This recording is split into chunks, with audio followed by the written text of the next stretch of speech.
The Babe led the Bombers to their first World Championship in 1923. Strike three, a no-hitter, a perfect game for John Lawson. Yankees Captain hit his third home run of the game. Hayes makes the catch. The Yankees win. The Yankees are back on top. World champions for the 27th time. No one could have known that 1938 would be Lou Gehrig's last World Series.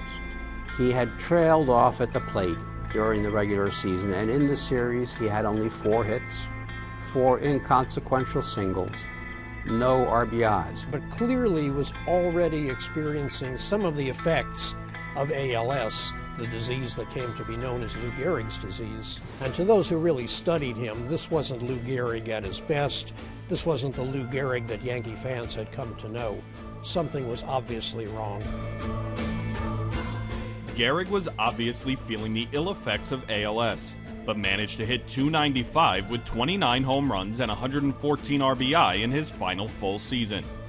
DiMaggio led the team in triples, homers, RBI, and average, while catcher Bill Dickey hit .313, compiling a team-leading .981 OPS. The 1938 Yankees offense led all of Major League Baseball with 966 runs scored and 174 home runs. The pitching was superb. The Yankees staff led all of baseball with 91 complete games. Red Ruffing won an AL Best 21 decisions while posting a 3.31 ERA. Future Hall of Famer Lefty Gomez wasn't far behind, as he pitched to a 3.35 ERA, posting 18 victories and an American League leading 4 shutouts. The 1938 World Series between the Yankees and the Chicago Cubs was a rematch of the 1932 series between the same teams. And this series really showed the complete dominance of the Yankees, not only their offensive potential, but their pitching as well. The first game was at Wrigley Field, and it featured a great pitching matchup between Red Ruffing of the Yankees and Bill Lee of the Cubs. Both of these pitchers had led their leagues in victories that year. Red Ruffing took the first game 3-1 behind 4 hits by Bill Dickey. In addition to Ruffing's complete game victory and Dickey's 4-hit performance, 25-year-old outfielder Tommy Henrich and rookie second baseman Joe Gordon each added 2 hits of their own.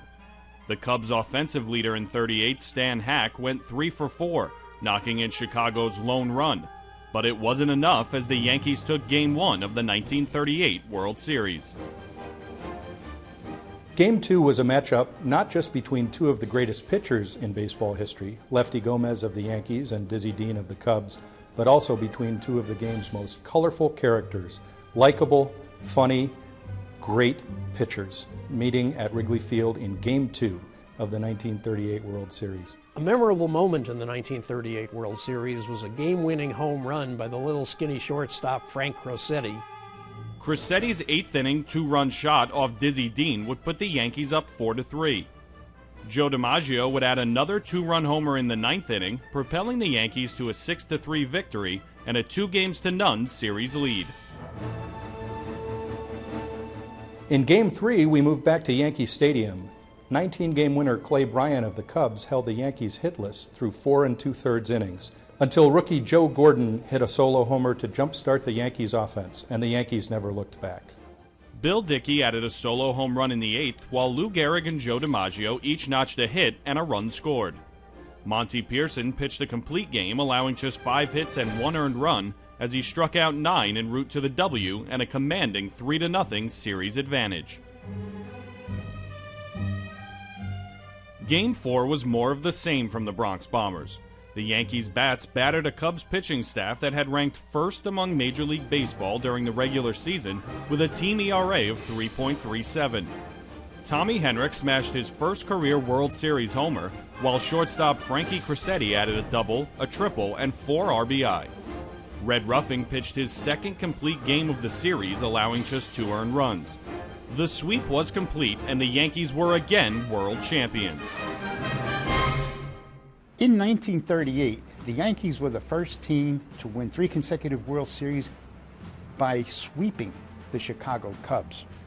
Lou Gehrig slowed down a little bit in the 1938 World Series, but when it was all over, he had 4 hits and 4 runs scored. It would be the last World Series for the Iron Horse, who singled and scored in his last World Series at-bat.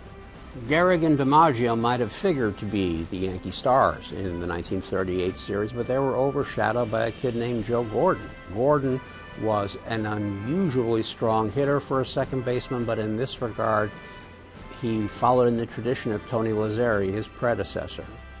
Gordon and Bill Dickey hit .400, leading the offensive attack during the 1938 World Series.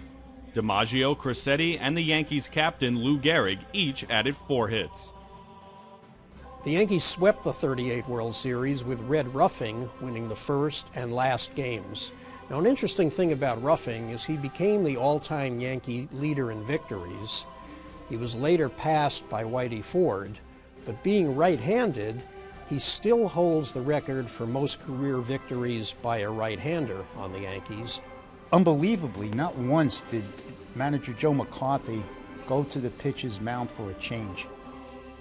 The only pitching change came in Game 2, when Lefty Gomez was lifted after the 7th inning for shutdown relief pitcher Johnny Murphy.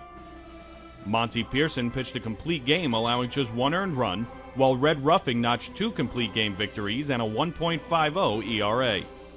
The Yankees staff as a whole recorded a 1.75 ERA during the 1938 Fall Classic. The following season, with Lou Gehrig on the bench indefinitely, the Yankees would honor their captain with yet another World Series title.